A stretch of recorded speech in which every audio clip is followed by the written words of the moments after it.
manusia beraniaya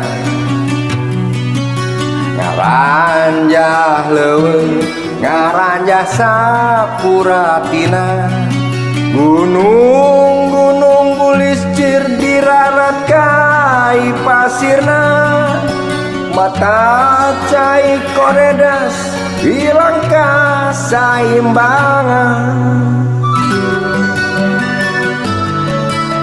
Oke, assalamualaikum warahmatullahi wabarakatuh. Saudara, bertemu lagi dengan saya Jayadi.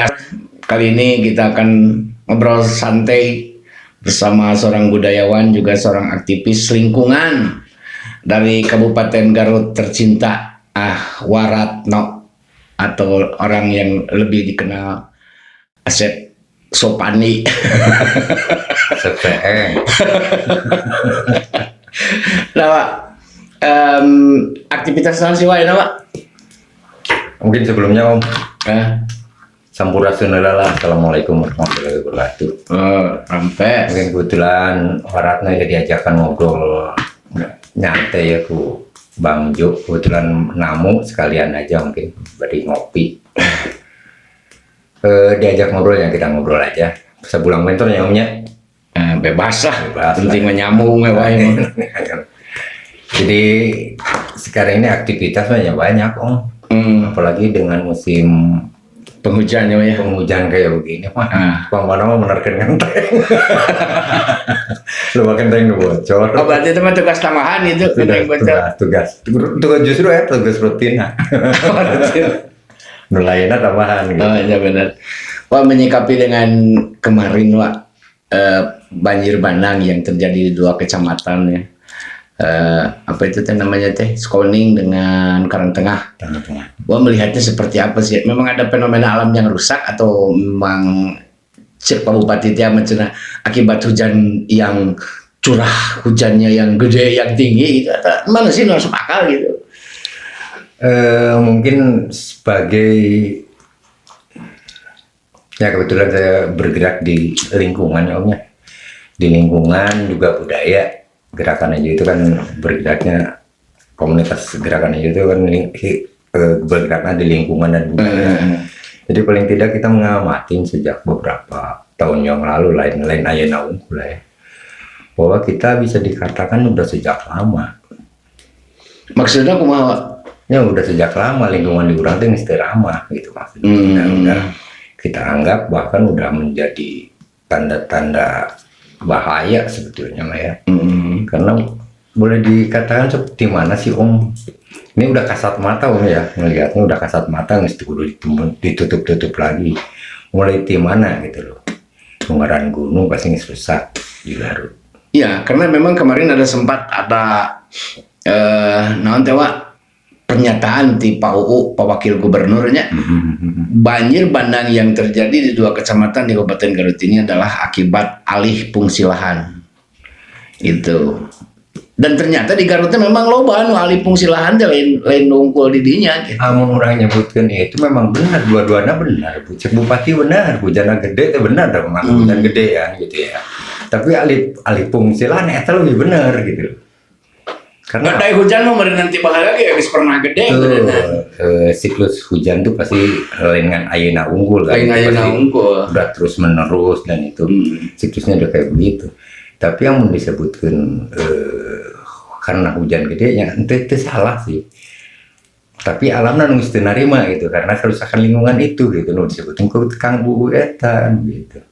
Dan kerusakan itu ya dalam kurun waktu tahun sekarang aja atau beberapa bulan ini seberapa hiji sih kejadian banjir bandang di beberapa di tempat. selatan beberapa di dengan di Sukamurni naon sih ngaran teh Pono daerah Cilawu ya, di Kecamatan Cilawu. Terus ke selatan. Terus di heula Pamengpeuk heula. Ya Pamengpeuk selatan orang di selatan teh kan.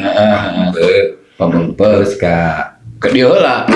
Ka mana? Anu Bayongbong teh, berarti teh hujan teh. Oh, benar Bayongbong. Anu di Bayongbong benar dinya terus nuka dia suka non Sukoning. Sukoning mah terakhir. Terakhir di dia, Wak. Di dia teh banjir. Kejadian deui. Kejadian di dia teh di Pamoyanan teh Ya. Sukagali. Jadi geus kasat mata orang geus teu bisa ngabibisa nih geus kasat mata. Masyarakat Garut pasti setuju nyebut lingkungan di Garut itu udah rusak parah benar begitu. Nah, tetapi ini kan menjadi perhatian oke di Pemkab. Nah, kan Pemkab terkesan tutup mata gitu. Itu yang menjadi sedih kita ya. Sebetulnya teman-teman dari lingkungan itu udah beberapa kali menyikapi hal-hal yang gitu, tapi memang sulit ya untuk menjadikan penyadaran. Kita ngobrolnya yang paling gampang tuh begini, yang paling gampang ya.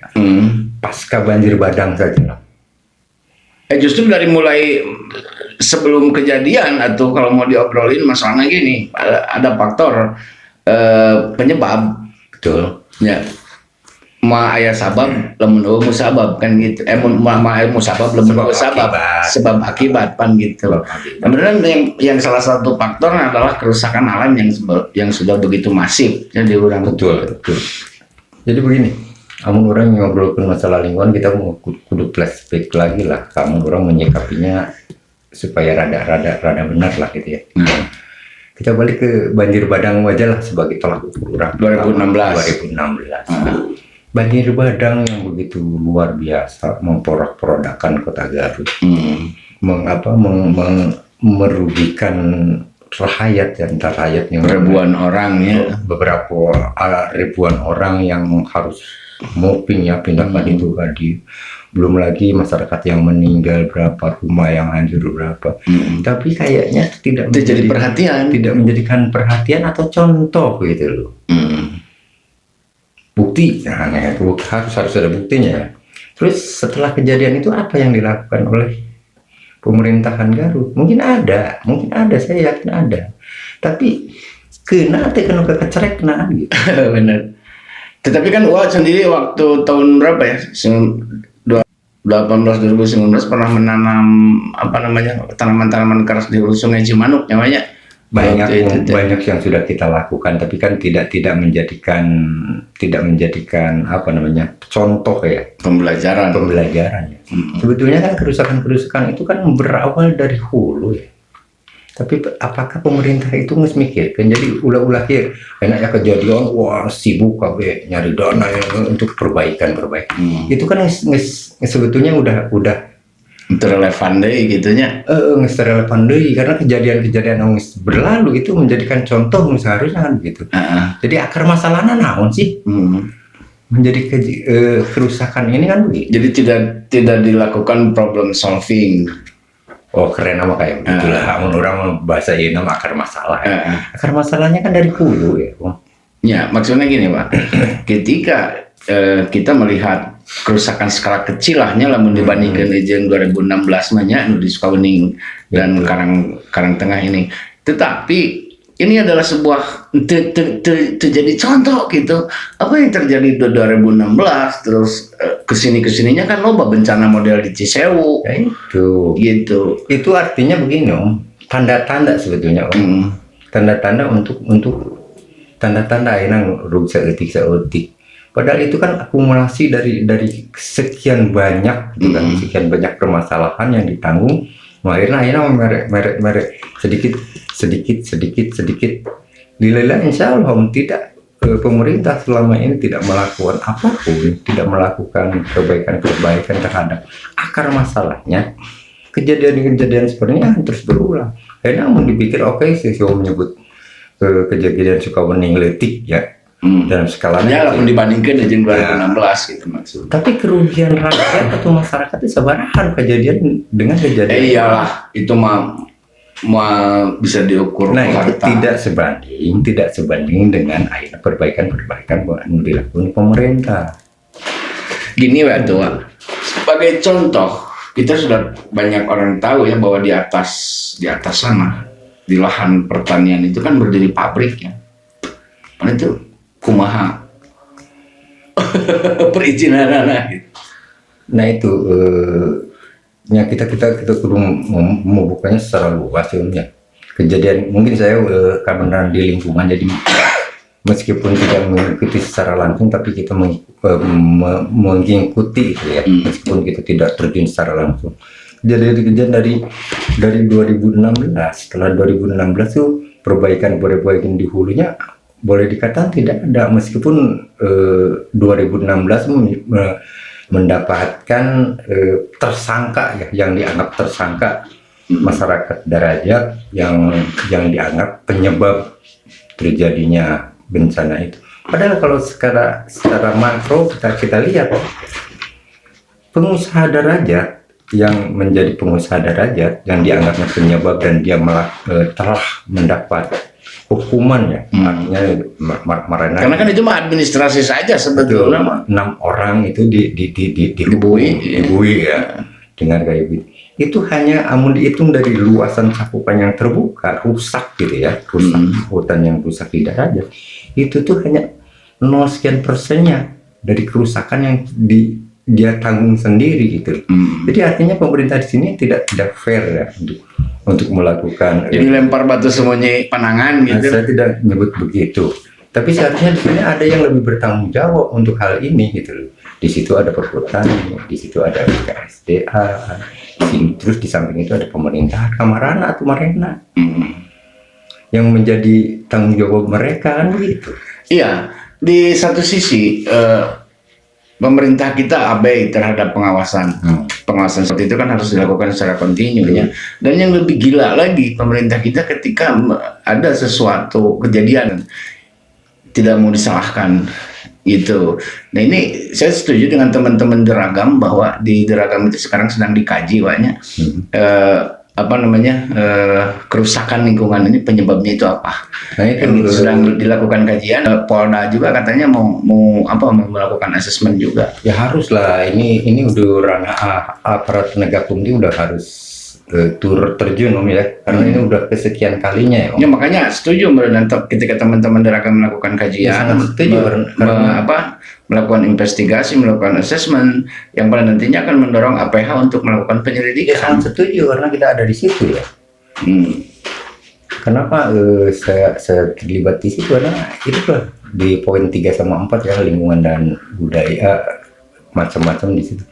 Lingkungan itu menjadi fokus sekarang gitu, untuk Deragam itu. Karena apa? Memang perusahaan-perusahaan terjadi udah berulang-ulang. Pertama dari 2006. Jadi terus kita mengingatkan lah ke teman-teman bahwa izin-izin yang dikeluarkan pemerintahan Garut khususnya seperti pendirian pabrik itu kan sejauh mana sih cara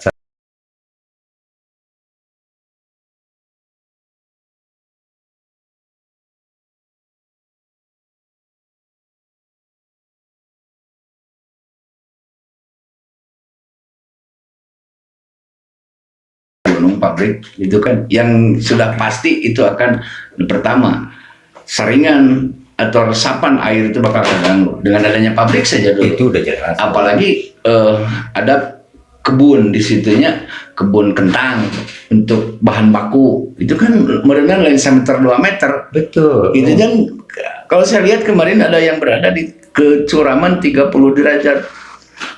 Nah itu kan tidak boleh di kemiringan-kemiringan itu seperti itu. Seperti ya pertama mungkin ini case-nya ya, bertemu pendirian pabrik sapi ya, sapi di Gunung Guntur, Gunung Putri.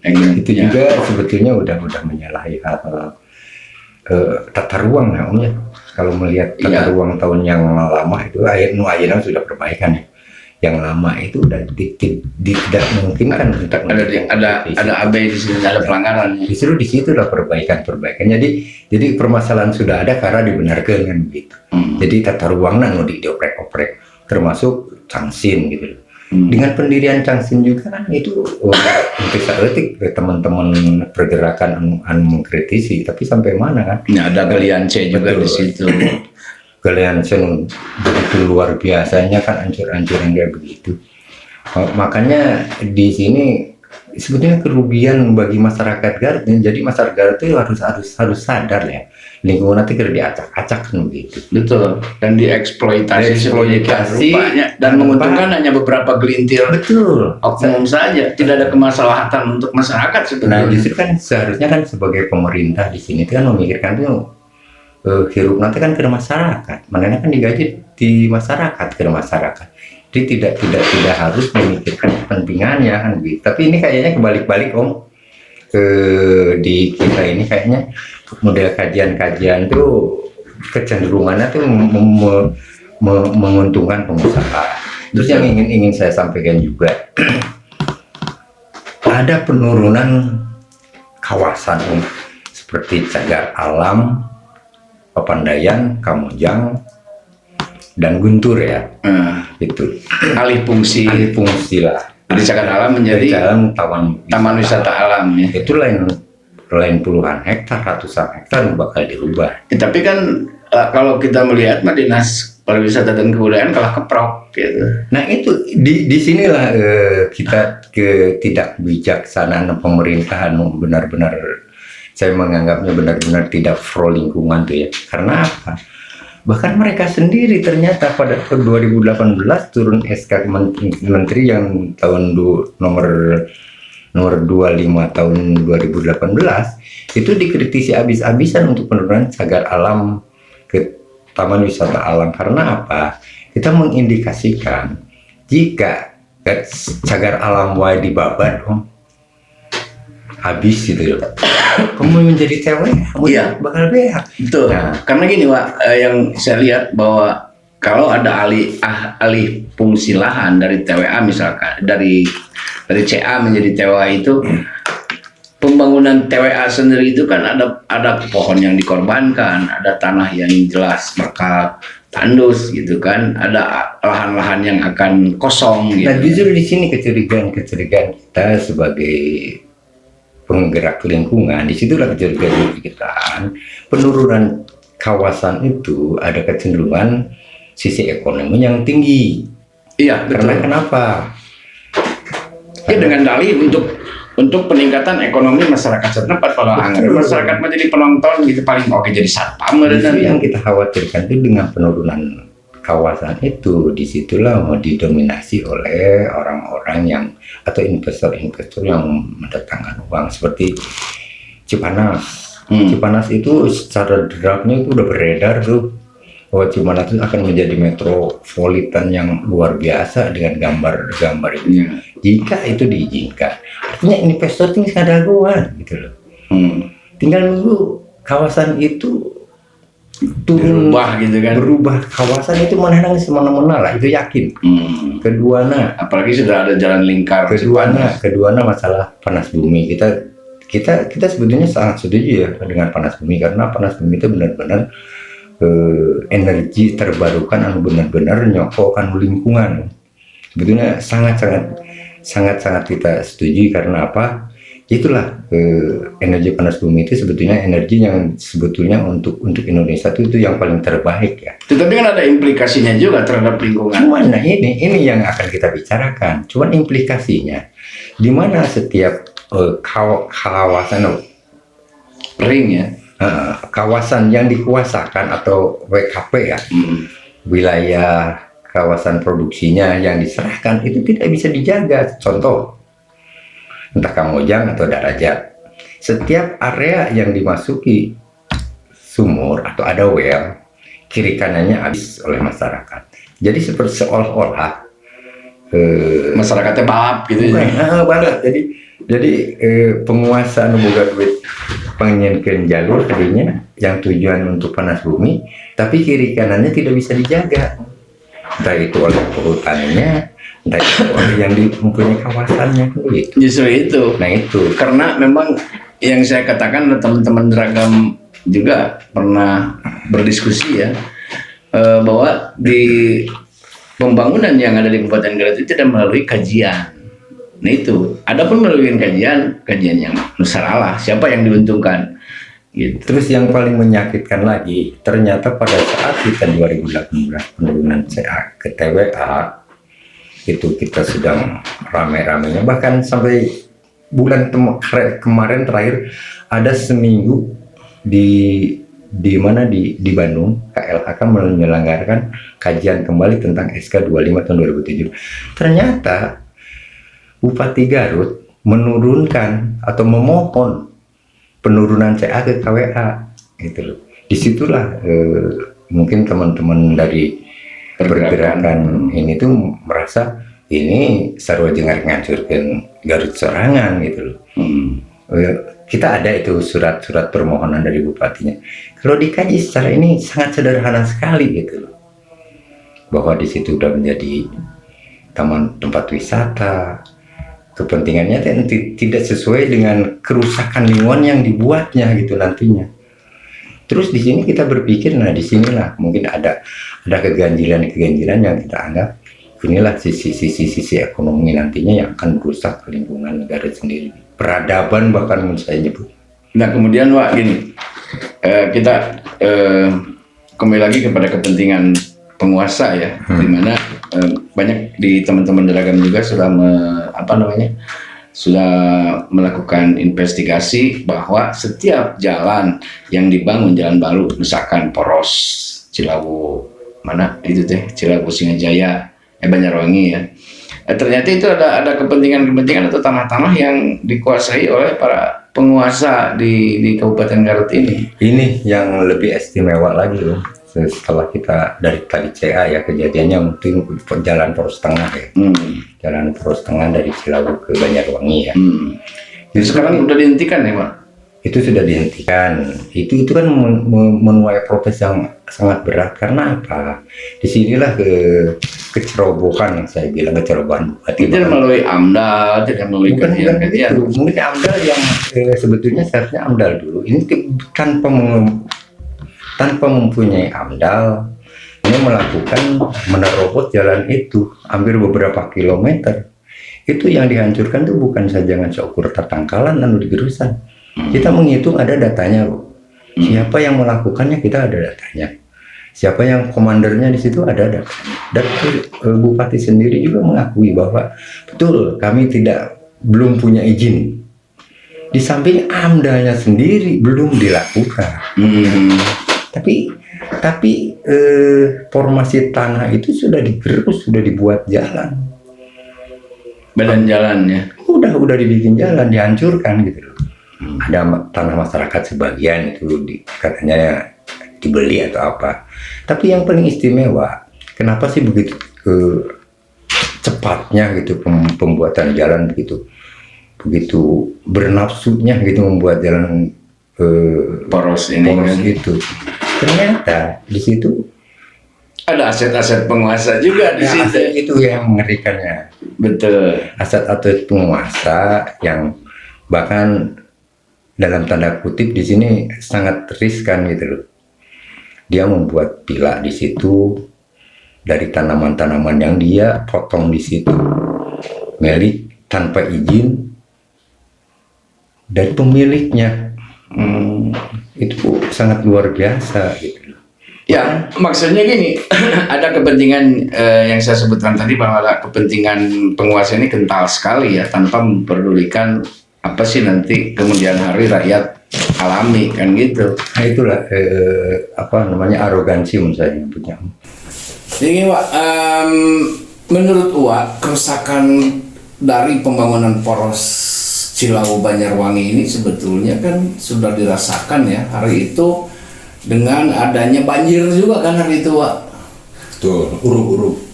Ya, banjir oke, ke Tasik kan hulu sungai anu ke Tasik cenah teh Cibulan. Nah, ekologi ini ada yang terganggu di situ.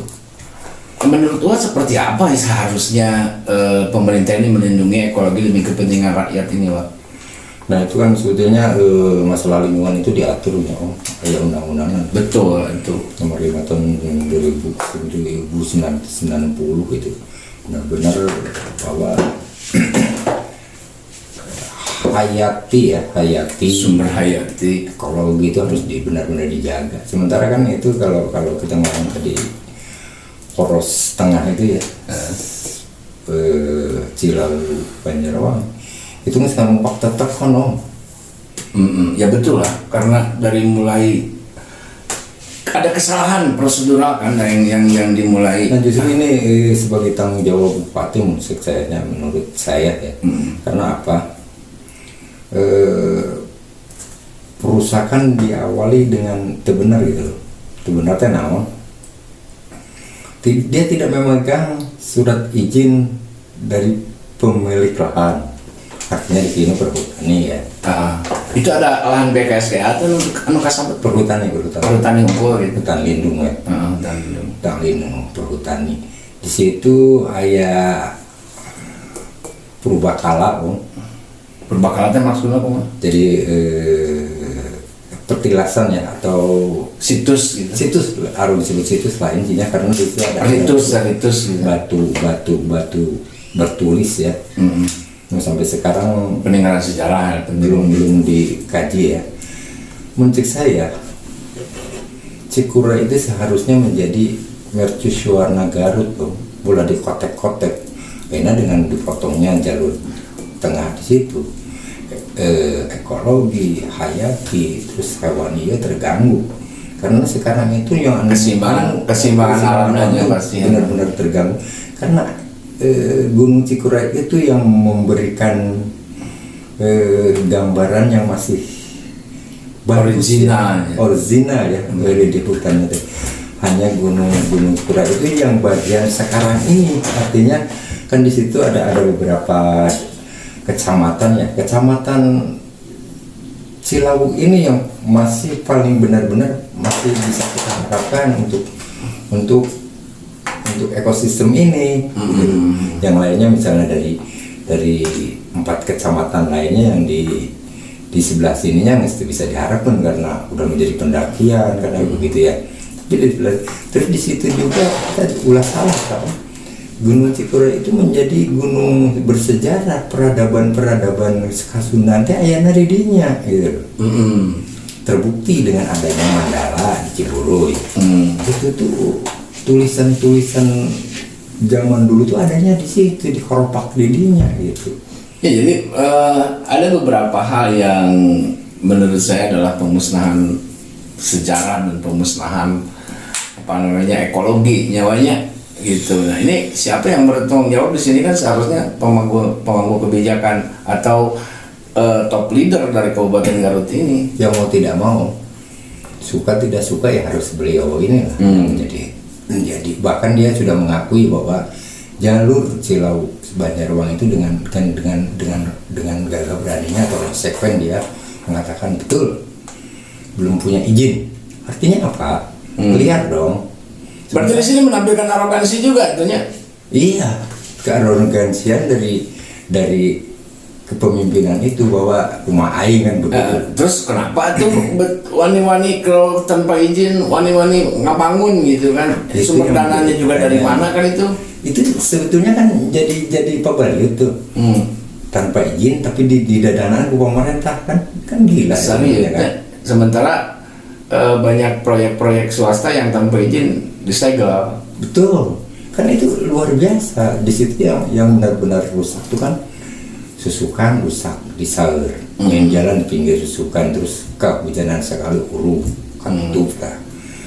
Kedua didinya ekologinya jelas resapan yang terganggu.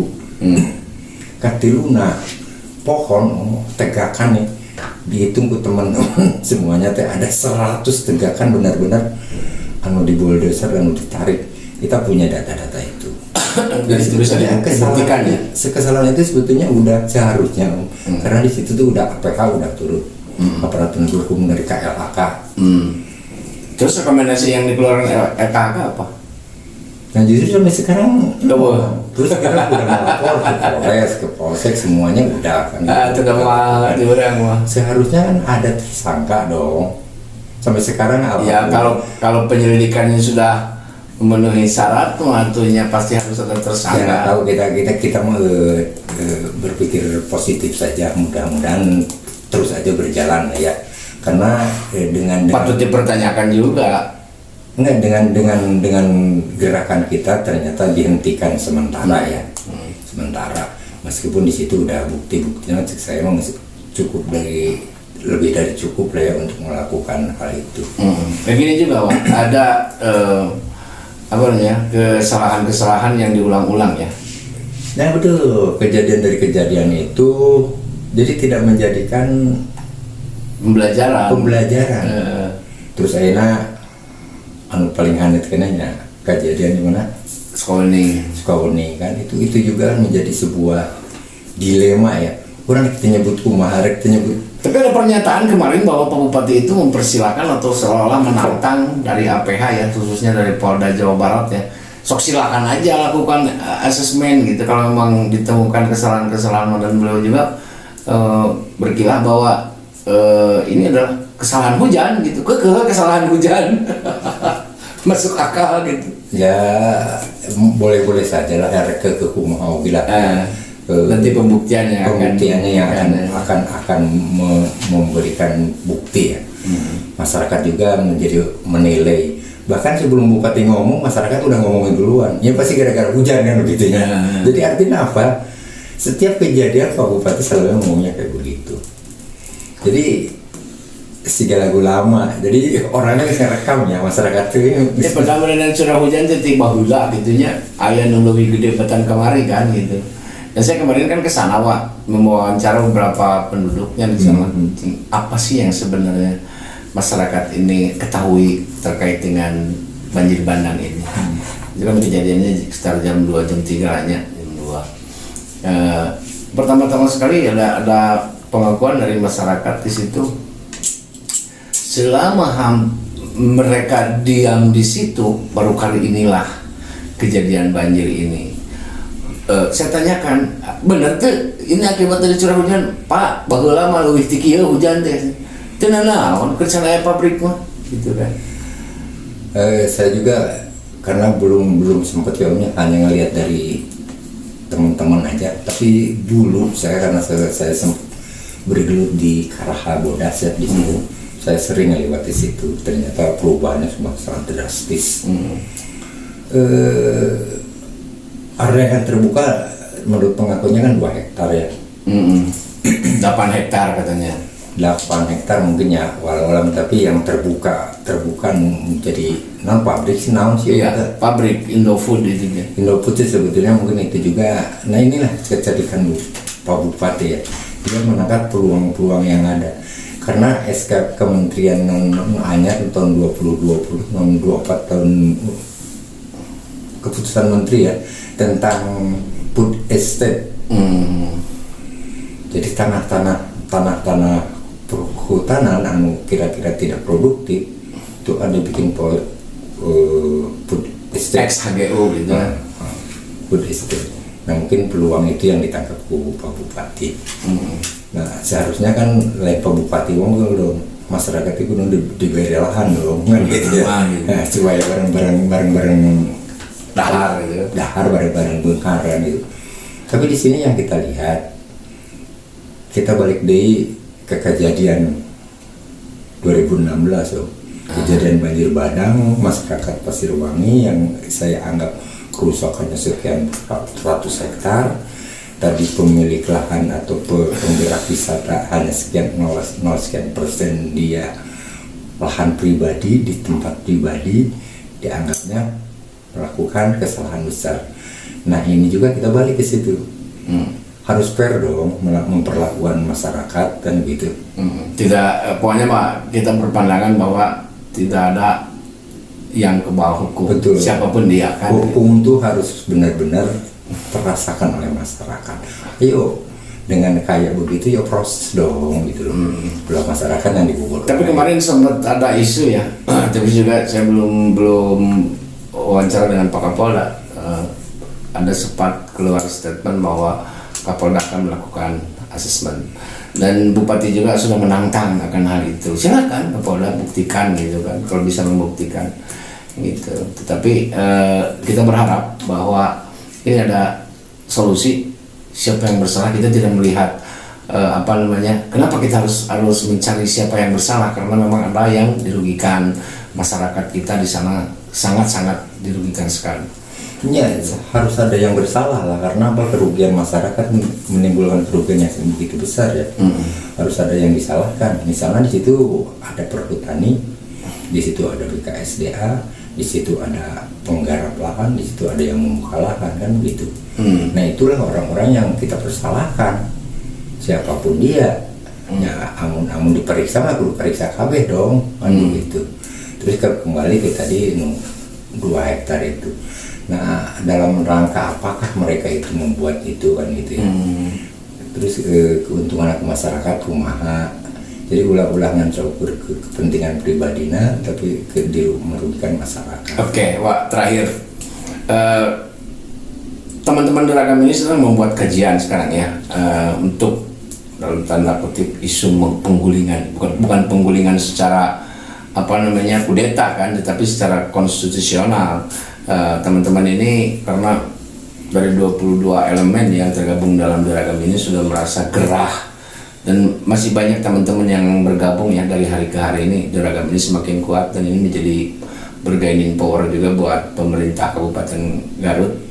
Dan sementara ini menurut data-data yang teman-teman kumpulkan di situ, ternyata kalau bisa disebutkan adalah rapot merah Bupati dan Wakil Bupati Garut ya. Nah menurut Wak, keseriusan ini akan berdampak seperti apa nanti ke depannya, Pak?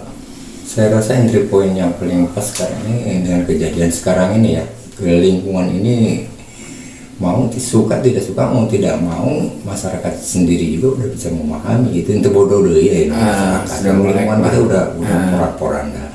Kita bisa menangkap 6 poin yang benar-benar itu yang harus dipertanggungjawabkan oleh pemerintahan Garut ya.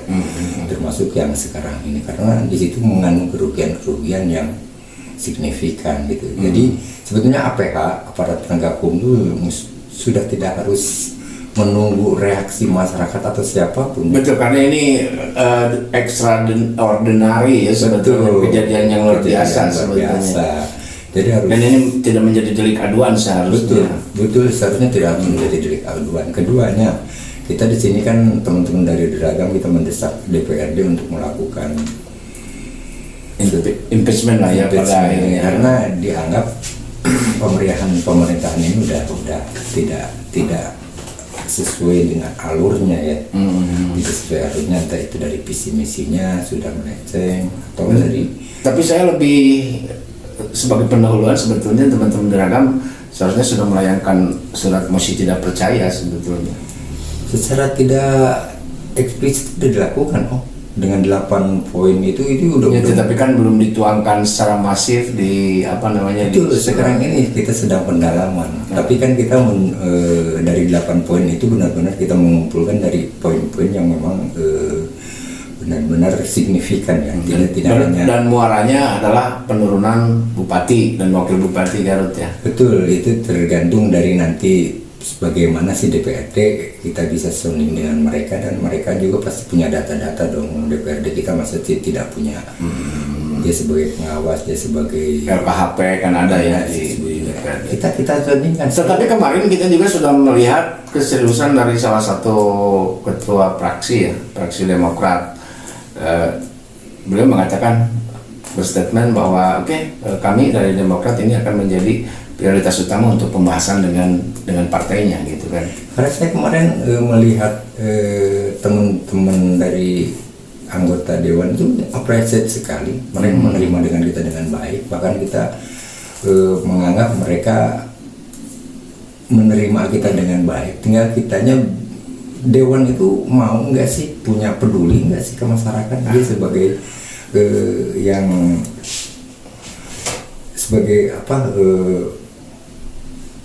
masyarakatnya, kepanjangan tangan dari masyarakat. Mereka punya peduli itu ke orang bukan masalah ya kan begitu. Seharusnya dia juga benar-benar lebih kuat. Dan kita akan mendorong baik secara politik ke Dewan Perwakilan Rakyat maupun kemanapun ke APH juga kan, juga kita harus melakukan support ya. Iya, harus merangkul juga kekuatan masyarakat yang lain supaya Garut ini benar-benar bisa berubah, dan apa yang dicita-citakan oleh teman-teman Deragam itu nanti bisa akan tercapai gitu. Jadi karena kita mengadu ke dewan, ya dewan orang tuh bukan masalah. Garut itu nggak kayak begini.